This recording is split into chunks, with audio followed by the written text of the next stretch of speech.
One of the hardest pills to swallow once you understand food quality is this. You can't really eat healthily while eating out, even if you choose the right food categories. Most people think they are doing great because they ordered eggs instead of pancakes, salmon instead of a burger, or salad instead of fries. But once food leaves your kitchen, categories matter a lot less than sourcing, fats, and preparation. Welcome to the Primal Shift podcast. Most restaurants are not designed for health. They are designed for speed, consistency, and profit. And that means a few things are almost guaranteed. They use seed oils for frying, sautéing, and grilling. They use seed oils in sauces, marinades, and dressings. They rarely source organic produce. They almost always use low-quality poultry. And most seafood is farmed, not wild. Even if you choose quote-unquote healthy foods, they're often cooked in oxidized fats and paired with ingredients that quietly drive inflammation. A salad with industrial dressing can be worse than a plain burger. Grilled chicken is usually one of the worst choices on the menu, and farmed salmon is not the ancestral food people think it is. For us, eating out has become mostly frustrating, not because we are trying to be perfect, but because we know we are taking a hit every single time. And that's why we don't eat out often. When we do, we stick to a small handful of restaurants that, for example, use butter for cooking instead of seed oils, or olive oil at least. And we try to choose foods that are harder to mess up, like red meat and eggs. The problem is for people who eat out all the time, daily work lunches, travel meals, convenience-based decisions. Most of those people genuinely believe they eat healthy. Actually, my brother-in-law told me about his cousin who eats out every day and who tries to stay healthy and be healthy. And he said, well, I'm eating healthy. I'm always, picking the right, meals for lunch, not realizing that even if you pick the right category or the type of food, the way it's made, the way it's sourced makes it anything but healthy. And most people have no idea how much low-grade toxin exposure they're getting with every meal. You're not going to feel it after one dinner. You feel it after years. And so eating out occasionally isn't really the issue. Eating out regularly is. Small exposures compound. Oxidized fats add up, and endocrine disruptors accumulate. Gut irritation becomes normal. And that's when people start blaming carbs, protein, or entire food groups instead of the environment their food is coming from. So here is what actually works. We have to interrupt this episode for an important message from your feet. They've had enough of being crammed into traditional shoes. Regular shoes can wreck your back, joints, and overall foot health by squeezing your toes and disconnecting you from the ground. That's why I switched to Beluga minimalist shoes, and the difference has been incredible.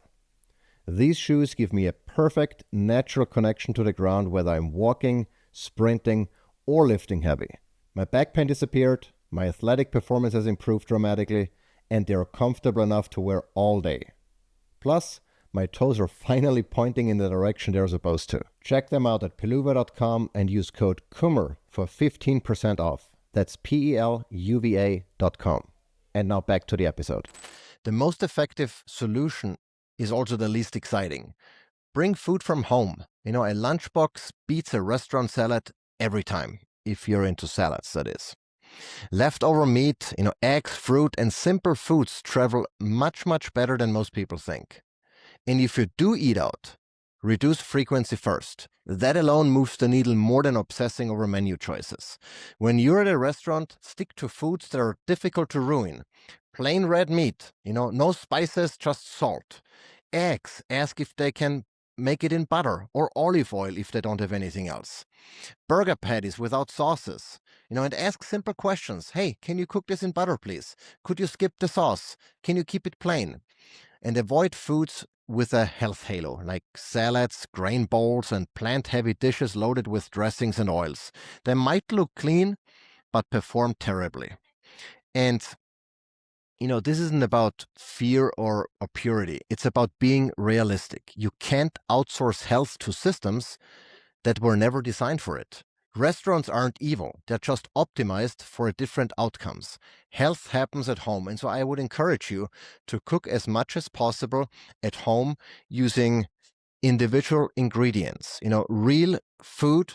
If you do that and bring your food to where you're going, you're going to significantly improve your health, or at least, if nothing else, avoid negatively impacting your health with food that you buy from someone else who does not care and who is not incentivized to care about your health. Now, what we do for us, we have found a couple of places, mostly breakfast places, I should say, that, use organic flour to make sourdough if you're into bread or, pastries or what have you. They source from local farmers. They use butter. There is even an app, Seed Oil Scout, I think it's called. That's the one my wife uses to look up restaurants that don't use seed oils for frying. So if you're into, I don't know, having fries or anything fried really at the end of the day, and they use butter or tallow or olive oil, that's significantly better. Might not always be perfect. It's probably not going to be the highest quality grass-fed, grass-finished tallow you can find. It's probably not going to be the highest quality olive oil. It might even be an olive oil mix, but anything that's better than plain old seed oils is a step in the right direction. And in restaurants, any other restaurants we go, we ask. In fact, a couple of years ago, we went to vacation in Mexico and we brought our own little pouches of olive oil. And, in the morning, they had like this breakfast buffet where they, fried eggs right there. We just gave them the olive oil and said, hey, can you please cook it in that olive oil? Now, obviously, that surface where they cooked on, the cook surface was not free of those seed oils they used for the previous guest. But nonetheless, try to be a little bit better and try to avoid your exposure to meals that were made in an environment that doesn't care about health. If you do that, you're going to be on the right track. You're going to be significantly better off. And the more you can cook yourself, the more you can prepare the food yourself, the better it is. And bringing a lunchbox might sound nerd or might look nerdy or what have you, but it's significantly better than the alternatives, and your health will thank you, even if you don't change anything else. With that, we're going to wrap it up. I hope you enjoyed those last 3 episodes specifically on nutrition.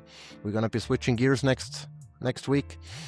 But with that, we're going to wrap it up. Maybe share with someone who eats out a lot and who might not be aware that buying that salad or that salmon with asparagus that is full of glyphosate and pesticides might not really be a healthy choice. Until next time.